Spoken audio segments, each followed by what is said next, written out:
నమస్కారాలండి.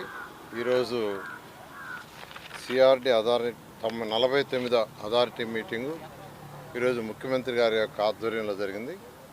ఇందులో 2 విషయాలకు సంబంధించి ఈరోజు సబ్మిట్ చేయటం, దాని మీద యాక్చువల్గా డెసిషన్ తీసుకోవడం జరిగింది.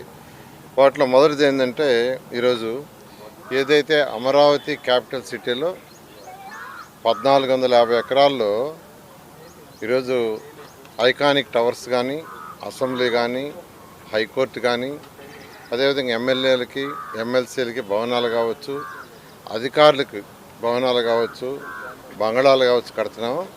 ఆ ఏరియాలో ఇన్ఫ్రాస్ట్రక్చర్కి రోడ్డు, డ్రైన్స్, సివరేజ్ ప్లాంట్లు, సివరేజ్ ట్రీట్మెంటు, ఎలక్ట్రికల్, ఇవన్నీ ఇన్ఫ్రాస్ట్రక్చర్కి గాను ఈరోజు యాక్చువల్గా ఒక 1052 కోట్లతో టెండర్ పిలవటానికి యాక్చువల్గా యాక్సెప్ట్ చేశారు. అదేవిధంగా రెండోది ఏంటంటే, సీడ్ యాక్సెస్ రోడ్ ఏదైతే ఉందో అది నేషనల్ హైవే కలపాలని మాస్టర్ ప్లాన్లో ఉంది.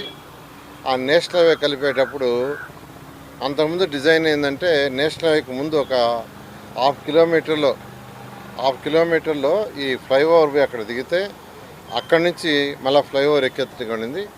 అలా కాకుండా ముఖ్యమంత్రి గారు ఏదైతే E5ని నేషనల్ హైవే కలుపుతున్నారో అది డైరెక్ట్గా నేషనల్ హైవే లెవెల్లో కలిపేట్టుగా చేయమన్నారు.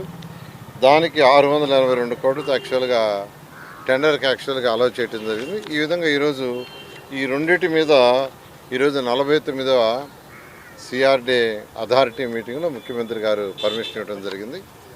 అదేవిధంగా గ్రీన్ అండ్ బ్లూకి సంబంధించి డిస్కస్ చేశారు. ఎందుకంటే ఈ యొక్క అమరావతి క్యాపిటల్ సిటీ 217 చదరపు కిలోమీటర్లో 30% ఏరియా గ్రీన్ అండ్ బ్లూ పెట్టాం. జనరల్గా ఇండియన్ స్టాండర్డ్లో 10%.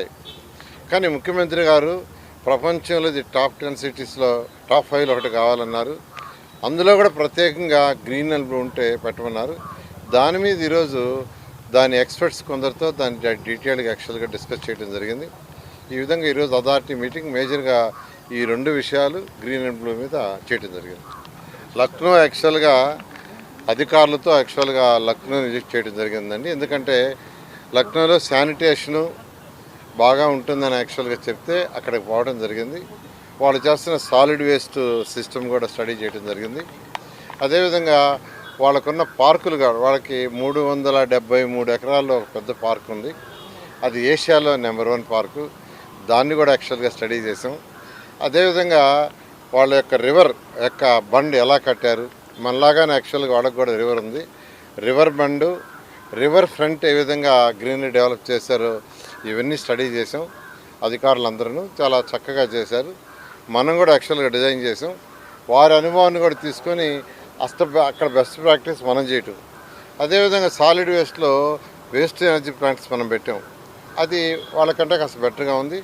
వాళ్ళు కూడా వచ్చి చూస్తూ ఉన్నారు. ఈ విధంగా అనేక రాష్ట్రాల్లో అనేక దేశాలు తిరగటం ఏంటంటే, వాళ్ళు చేసిన బెస్ట్ ప్రాక్టీస్ ఉంటే మనం అడాప్ట్ చేసుకోవటం.